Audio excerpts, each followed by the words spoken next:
You can trim this anyway, can't you? Right, sat here with Jordan, and we're just giving some kind of offline feedback, video feedback on her 1 Minute Wonder documentary. So I'm just going to play it from Vimeo, and then we'll stop and talk about it afterwards.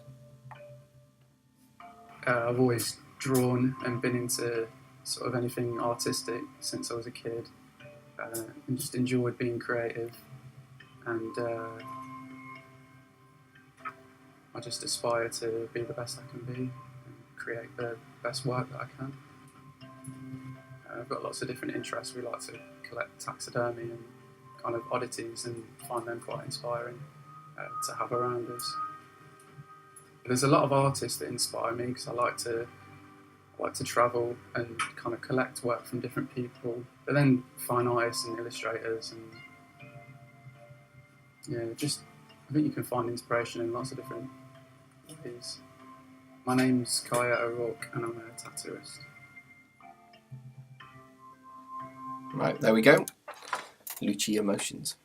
Right, let's go back to the beginning. Should we talk about it as a whole piece first off? I think as a whole piece, it's intimate, it's well paced. Yeah, you get a sense of the artistry of tattooing rather than just it being about tattooing itself, which is nice. So generally, I think it's a really successful little documentary. You get a picture of one person and their craft in what is basically 50 odd seconds. So I think you've achieved that very well. Why that works is down to a few things. Cinematography wise, I think everything, even down to eye lines on composition of faces, down to shots like this one, you've got an innate eye for thirds. So you're placing important factors on those third intersects, whether it be vertical thirds or horizontal thirds. Yeah, you're naturally looking for those thirds. Look, key things are always sitting there. It's not just focus that leads your eye, like you're doing there, which I'll come to. It's the fact that you're placing important items on third lines. Yeah, the skull eye right through to the mirror. There's a classical composition about everything that you've done. Okay, so the audience's eye is always drawn, and there's basically an aesthetically pleasing elegance about what you've shot. Okay, because of your, not so much a standard use of thirds, but you recognise the importance of good composition. So that's all the way through. Okay, camera movement wise, like here, the camera never feels like it's following people. It seems like it's just naturally there, and that's a fine balance. Sometimes someone moves, then you follow them. In other words, the action is leading the camera. It should always be the camera that is led by the action, but matches the action. So it comes down to rehearsal often, but often with documentaries you can't rehearse it. So again, you've got a good sense of anticipation when you're holding a camera handheld. And again, that is something that's very hard to teach, that you seem to be able to pull off quite nicely. Okay. Again, if you were late there, it would seem, oh right, he's walked off, I need to follow him. Yeah, and that screams straight away, it pulls you out of the documentary, pulls you out of that intimacy and says, oh, we're filming this. Yeah, whereas you're trying to create a snapshot that's saying, I'm here, but I'm not here. And it comes down to those little things like camera work, not trying to follow and keep up with the action, but staying with it. Okay. And often that takes rehearsal when you're doing it on a fiction piece, but with documentary. And the handheld that you've used, again, you're thinking about the edit constantly. Yeah, it's starting focus on the shot, pull focus, pull focus, pull focus, pull focus. There's a sense of punctuation about your editing. Yeah, you were thinking about the edit when you shot it, I assume. I need to go from this to this, cut. Focus pull from this to this, cut. This to this, cut. And there's just a rhythm to that. Okay? And it creates a constant rhythm which not only the focus draws attention from one thing to the other, but gives a sense of punctuation to your edits. The edits seem natural because you are punctuating them. You're saying, I am passing this over with camera movement, or I'm passing it on to the next shot through focus. Yeah? So it's that simplicity, something you might take for granted, but that is helping that fluidity. Okay. So that's great as well. Sound consistently, is got a consistent level all the way through. There's a slight one area for development. The transition from music to vocal there. It's just a pop. Okay. Yeah, can you hear that? Yeah, I can. Yeah. I've always. Now there might have been a short crossfade in there. I've always. Yeah, but I think it's because there's a lot of white noise, or the noise floors had to be lifted a little bit on the stuff you recorded with him. Yeah. Which is quite normal in a documentary because you can't control the acoustics like you can in a fiction film. I've always. That transition just pops in a little bit. Yeah. I wonder if I'd have to see your edit to know what's happened there, but I wonder if if there wasn't a crossfade used, put one in. But I'm sure you probably would have put a crossfade in. So if it was, just make it a little bit longer. Okay. Or it might be just worth. Sometimes you can trick that by animating or keyframing an EQ. So because the hiss sits in the top end frequencies, it's get a graphic equalizer and EQ control, filter down the top end where that pop might be sitting, yeah, and then keyframe it, the EQ just being on, ready to hit that pop, and then once that pop's gone, then gradually just soften the EQ off again. Okay. So just keyframe its mix value. Okay. So EQ effect on that sound, on the sound of him, take down that top frequency so the pop disappears, and then gradually keyframe and fade out the EQ so it's not on for too long, because you might lose some important high frequencies later on. Yeah. It would also get rid of that hiss. You could also try a noise gate or a de-hummer or something like that, that would just get rid of that top end hiss, and that probably would get rid of that pop as well. So a combination of a crossfade or a manual, volume graph fade, you keyframing a fade of the sound up alongside an EQ, and you'd probably get rid of that. Okay. Yeah. It'll be especially noticeable on an amplified system. It might be that these speakers are slightly better than the one you did it on. Sometimes when you're doing it on laptops as well, those speakers are so bad that they can't reproduce much. Okay. It's just middle. They don't do much top, much bottom. So sometimes when you get it amplified, you kind of go, "Oh, I didn't hear that first time." Okay. So again, just try and play it through an amplified system. But the rest of it, really nice. Preserve the levels.